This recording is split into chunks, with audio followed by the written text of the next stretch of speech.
B. 放弃 claims of sovereignty, 此处之 all title, 是指结合实质享受之有效 title, 与实质拥有之法理， title, 而形成完整。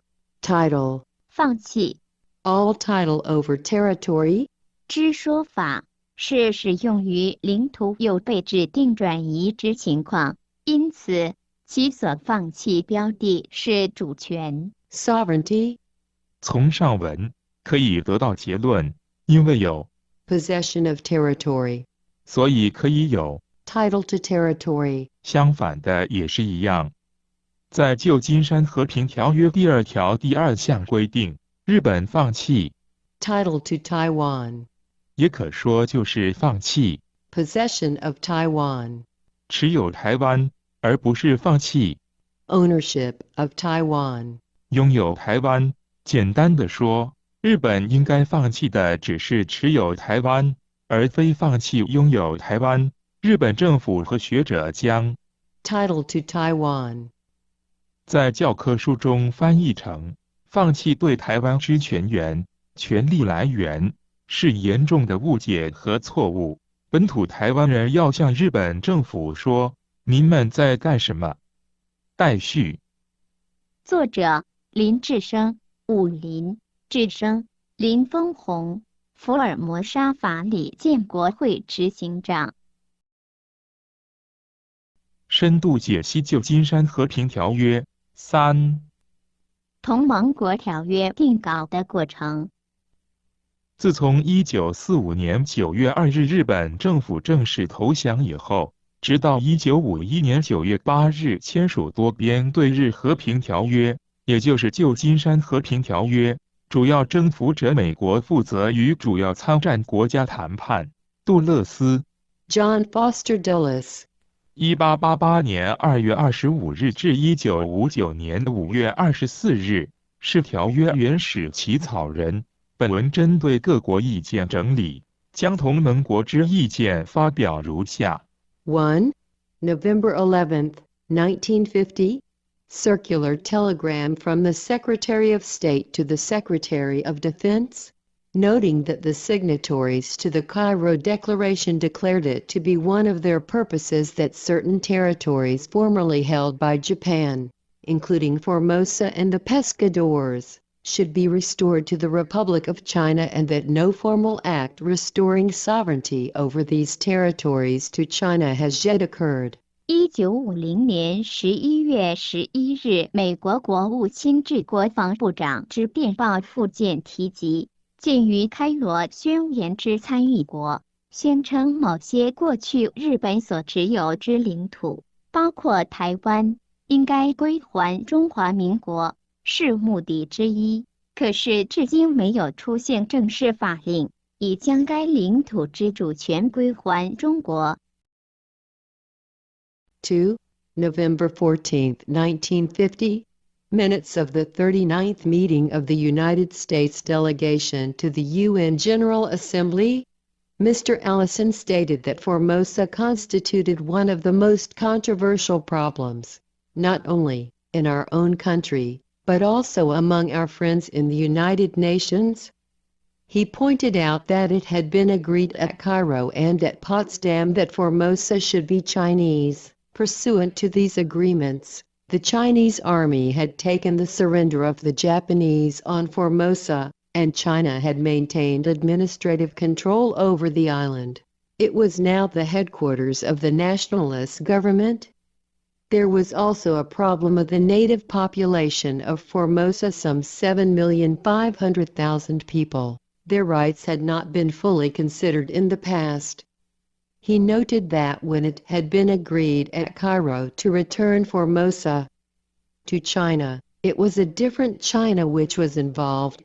联合国总会1950年11月14日第39次会议记录提及，顾问团特别助理 Mr. Allison 称台湾是造成不止我国，还有其他联合国盟国间最具争议之问题。他指出，在开罗和波茨坦已经同意台湾归属中国。中国军队依照这些协议得以在台湾、日本接受投降后，中国并持续治理。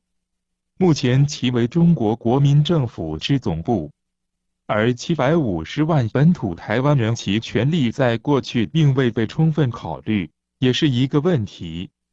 他指出，在开罗时同意台湾归还之中国、中华民国，并非此时所牵涉之中国、中华人民共和国。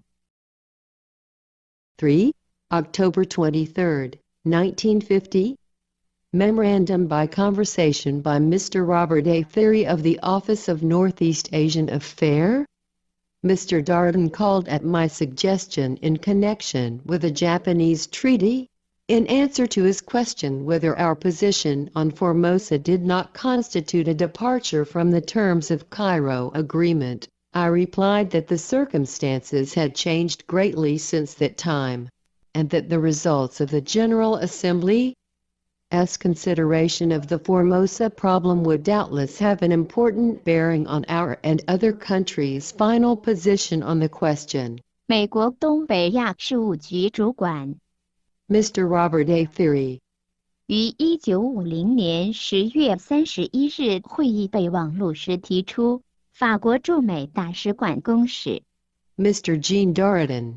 基于本人建议下，来洽谈有关对日合约事宜。为答复其问及我方对台湾之立场是否不致偏离开罗协议之约定，我告诉他，从那时起的情况已经有很大的改变，而联合国总会考量台湾问题之结果，毫无疑问会和我方以及其他国家对此问题的最终立场有重大之关联。4. November 19, 1950. Memorandum by Mr. Robert A. Ferry of the Office of Northeast Asian Affairs to the Deputy Director of that Johnson Office. In spite of all that has transpired, and that the military would charge us with reopening an issue already decided by the President, I believe we should insist that the military gives us convincing reasons why we should not either 1. Seek the same military rights in the Ryukyus as in the main islands, but on a permanent basis. 2. Seek a 99 measures lease of the particular areas in the Ryukyus that we require, leaving the rest under Japanese ownership and administration. 美国东北亚事务局主管 Mr. Robert A. Ferry. 于1950年11月14日致该局副主任 Mr. Johnson. 办公室备忘录时提及，尽管所发生之一切事情让军方指责我们重提总统已经决定之议题，我认为我们应该强调，军方会给予我们有力的理由，为何我们不应该一图谋永久军事占领琉球，或二图谋99年租用琉球特定区，而将其他地区归属日本所有及治理。5. Memorandum of Conversation by the Special Assistant to the Consultant, Allison. Secret, Washington, January 12, 1951. From the political point of view, it is necessary that any peace settlement be based upon the free will of the Japanese, and any settlement which imposed long-term post-treaty controls or limitations would be a bad thing, as we cannot expect the Japanese to acquiesce in a settlement which would mean that Japan would in perpetuity be a second-class nation. The United States, therefore, proposes a simple, non-punitive treaty, with no post-treaty controls, which will bring Japan quickly back into a position of complete sovereignty among the other nations. 联合国特别助理顾问 Allison 先生于1951年1月12日在华盛顿会谈记录中提及，就政治观点来看，任何和平解决必须基于日本人民之自由意志，而任何强制之条约签署后，长期的控制和限制并不能解决问题，正如我们不能期待日本人用默认之方式解决，此意味着日本永远是次等国家。因此，美国提出一个无条约后的控制，比较单纯，而不是以惩罚性之条约。这可以让日本比较迅速恢复为完全主权国家，而立足于国际社会之中。6. Minutes. Dulles Mission Staff Meeting, January 31st, 1951. Ambassador Dulles. Press Conference. Ambassador Dulles said that the plan to make 3 main points at his press conference that afternoon. 1. The mission is in Japan to hold discussions regarding a peace settlement. It is not here to conclude agreements. It is hoped that agreements will follow further consultation with the Allies. 2. The discussions will not reopen matters already settled in the surrender terms. 3. The mission has nothing to do with the occupation. Such questions as a possible relaxation of the purge are solely within the responsibility of SCAP, the FEC and the Allied Council. 美国特使杜勒斯在1951年1月31日记者会上宣布3项要点。